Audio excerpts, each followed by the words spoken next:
No Filipino reunion is complete without the beloved spaghetti and, of course, the favorite ice cream.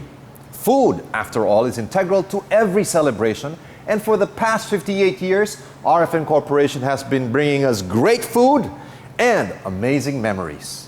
I'm Anthony Pangilinan, this is the Boardroom, and this is amazing ice cream.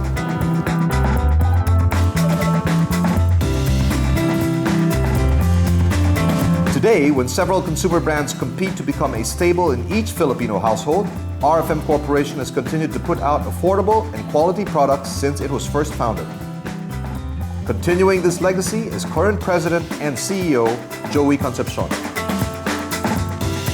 Success is for everybody. After each accolade he reaches, either as a CEO or as a father, Joey stays true to the earlier mission of his company, which is to bring affordable and world-class quality products to the Filipino people. What was it like to start a business on your own when your family was already in big enterprise? Well, at that point, you have to really prove yourself. So it was the first experience of selling a product. And that was so many years back. I remember the first cotton candy store in Fiesta Carnival. Oh, that place. And we started this huge cotton candy concept. Brought the machine from the States, and it's simple. It's sugar and flavored, and of course, there was no other thing like that way back then. Was this a choice you made or something your parents said, magsimula ka muna? I always liked starting something, and that being an entrepreneur was there already from the very start. What would you say got you interested? What lured you, apart from family and the chance to be part of what your father started? What was it about RFM that made you say, I want to be part of this company? Well, my dad is very passionate, and he was into a lot of advocacies at that time. He was with the Pasay Citizens League for Good Government. He was a CONCON delegate, so he somehow was into politics to some extent. He campaigned while he was in RFM, was already in various advocacies. No? So that one inspired you. You wanted to be part of that. Subliminally, I guess, in time, I never thought I was going to do something of my own of, that scale. To me, it was all business, myself, I want to grow the company, and, the hell with the rest. No? I mean, it was really growing RFM 100% buying. When I joined the company, that's when I bought Cosmos, Selecta, Carolans, and all that. We got into other businesses. Some did well, some did bad. My grandfather started the flour milling business. He took over, and then he went to agri, feed milling, chicken business. And when I came over, I wanted the branded side. Right. So that's why we went to ice cream, soft drinks, etc. But you eventually sold Cosmos, of course. After many years. After growing it, we bought it for, I remember, 500 million. We sold it for almost 15 billion.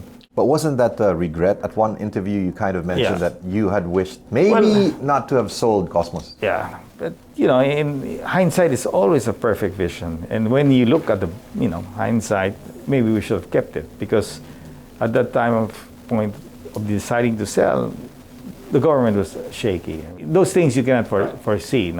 So why was it that you felt somehow that it would have been good not to sell? Because? Well, today the returnable market still continues.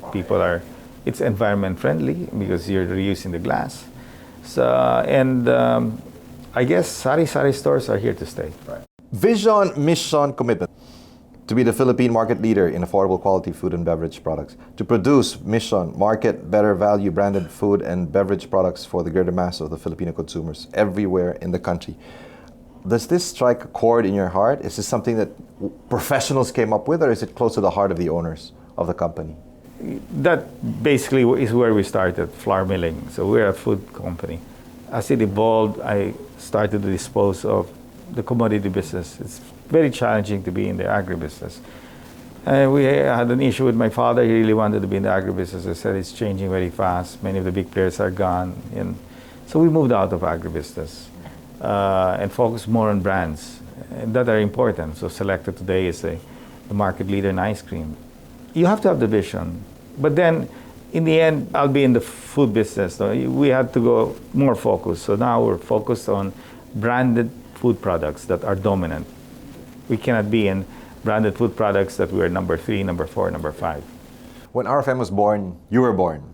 What has remained from the day you were born and RFM was born to present day? I mean, RFM's celebrating its 60 years soon. Yeah, what has remained? We're now still a flour company, but we're integrated forward. We're now one of the largest pasta companies. We own two brands, Royal and Fiesta. We're now into sauce because we've integrated the dish, which now when you buy a pasta, spaghetti, you have a spaghetti sauce. But the main ingredient still remains, I know. The flour is still there. The flour is still there, so we integrated. Now, we're in milk. We are into ready-to-drink milk, Selecta fortified milk. That came from basically the Selecta brand. Selecta we still are a 50% owner in the ice cream business. It's one of the best joint ventures Unilever has, most successful, fastest growing ice cream company in the world today. What would you say is the major difference between RFM today and yesterday? Well, we're more focused. We're not into everything. I think we have decided to stay in categories that we can dominate, either market leader or a strong number two. If you're not there, then we eventually just exit. We exited out of the Swift brand for meat processing and canned food because we are not a dominant player. There are too many players there, and you'll just be wasting money.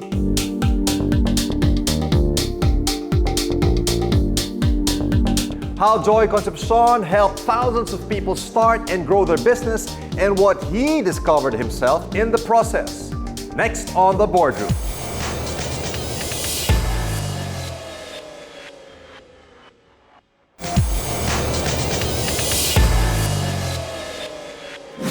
In 2005, Joey Concepcion was appointed Presidential Consultant for Entrepreneurship. He then founded Negosyo to promote the spirit of innovation and entrepreneurship to help solve the poverty problem in the Philippines. We, as Filipinos, are not destined to be poor for the rest of our life. So why would a person in big business push for entrepreneurship? Well, I always believed in inclusive business. I mean, big business cannot be insulated from others. So Negosyo started when I was appointed as a presidential advisor during GMA's time. And I felt the best way to really push it forward is to create a foundation called the Philippine Center for Entrepreneurship.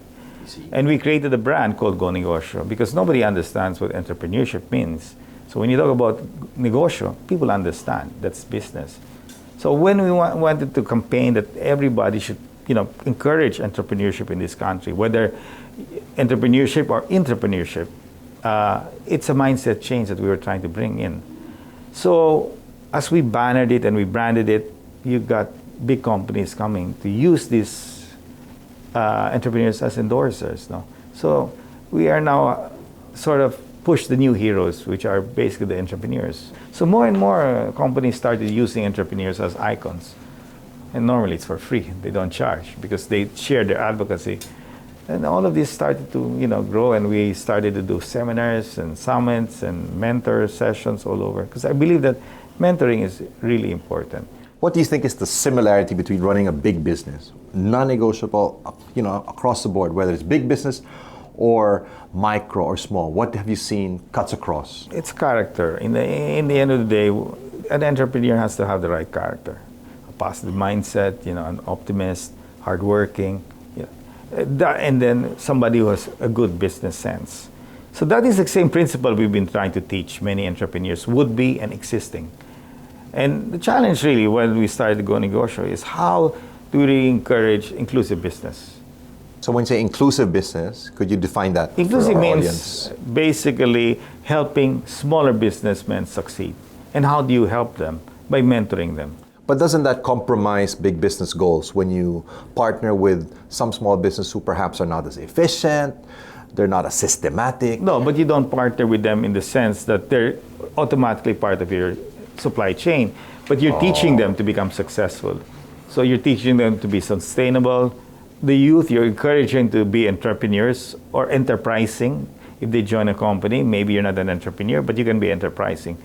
So through the 11 years of Negosyo, we've mounted so many summits, mentor me programs, and negosems all over the country.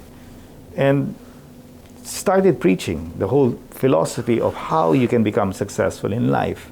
whether as an entrepreneur or as an employee. What has been the most inspiring moment for you being a founder of Go Negosyo?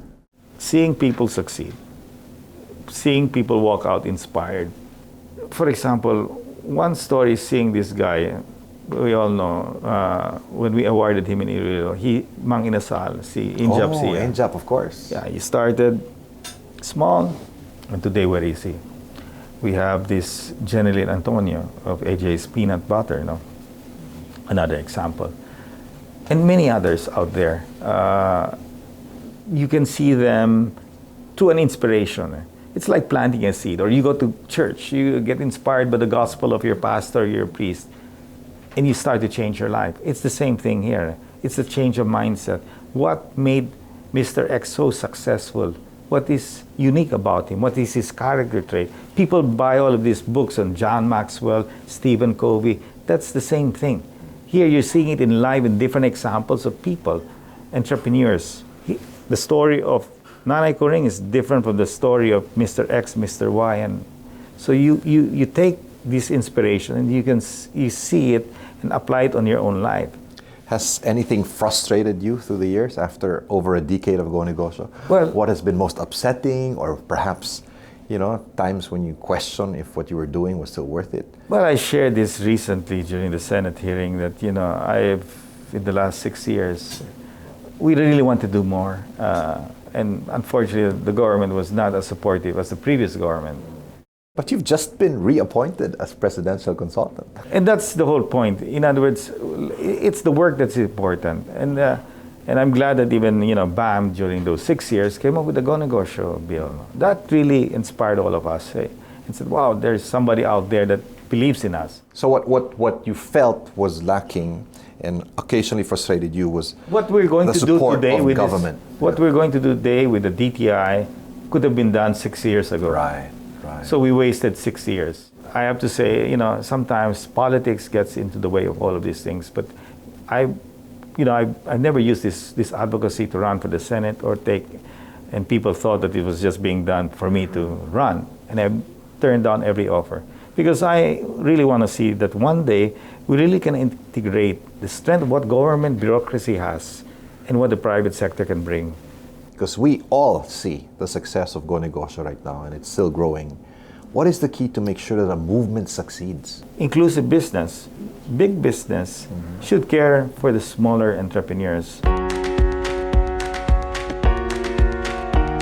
From leading a large food and beverage company to the current Go Negosyo entrepreneurial revolution, how does Joey Concepcion do it? And what else does he have in store for the future? We find out next on The Boardroom.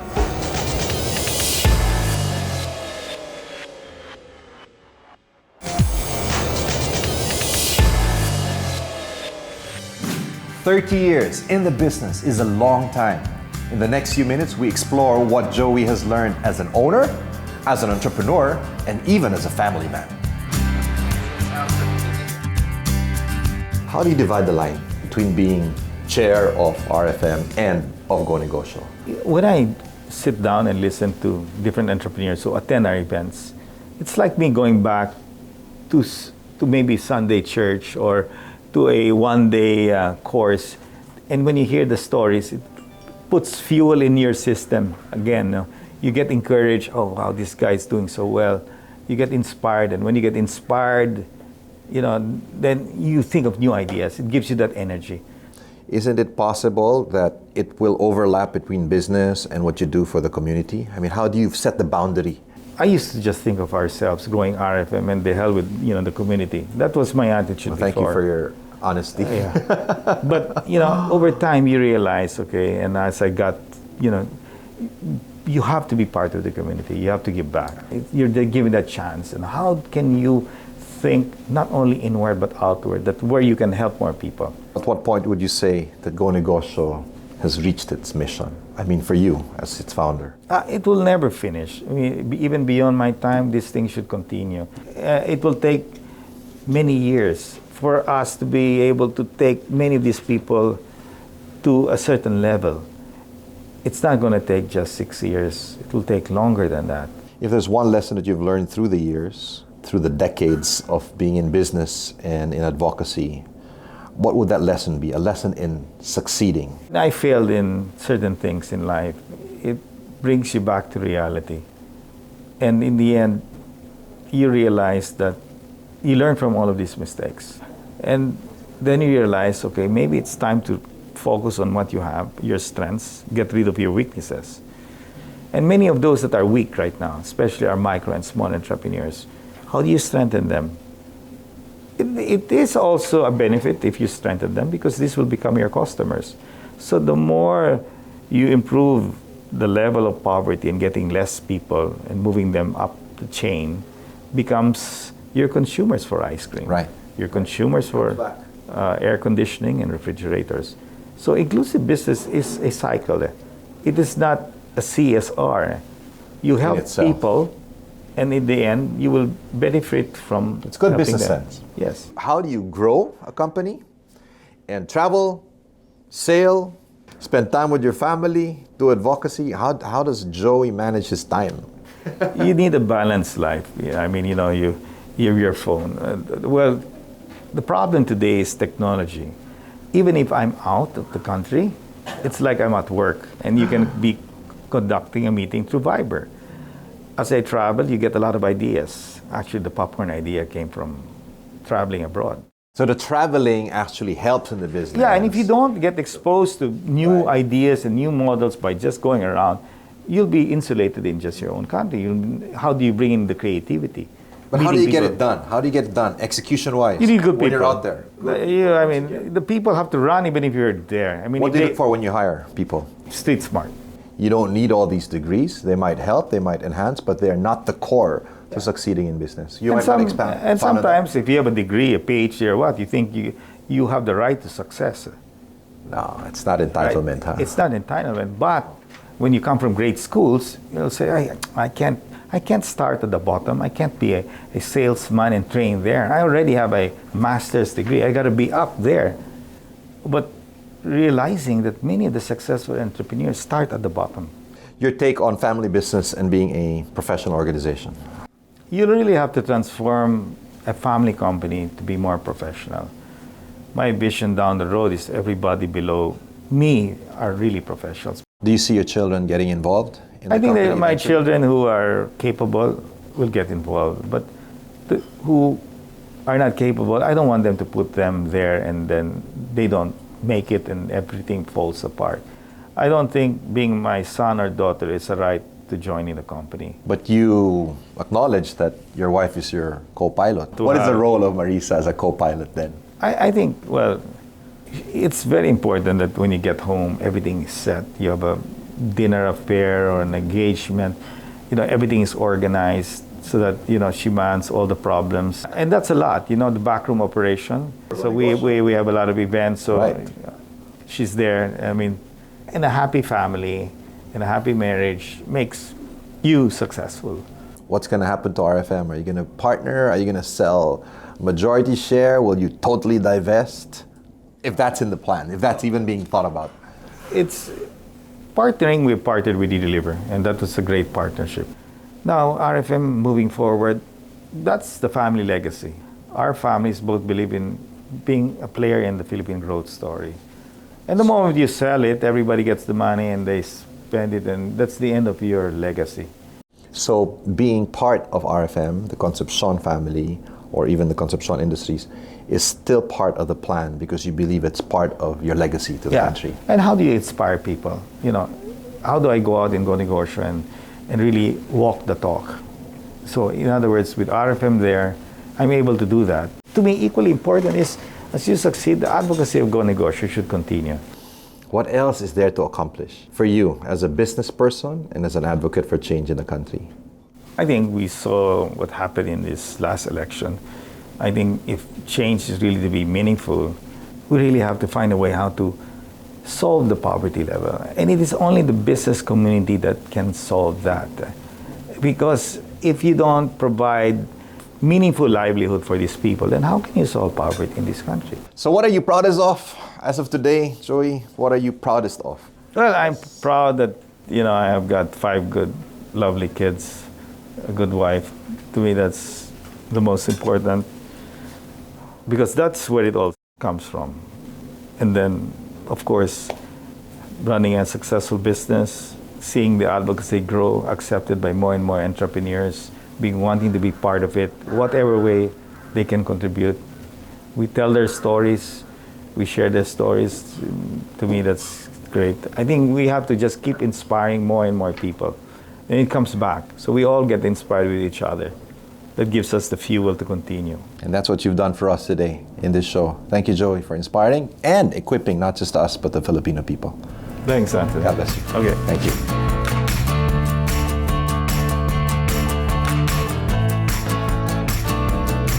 Business or advocacy? Now, it's business and advocacy. Together, they pack a punch. Join me again next week as we engage with some of the country's top business leaders, innovators, and executives. I'm Anthony Pangilinan, and this is The Boardroom.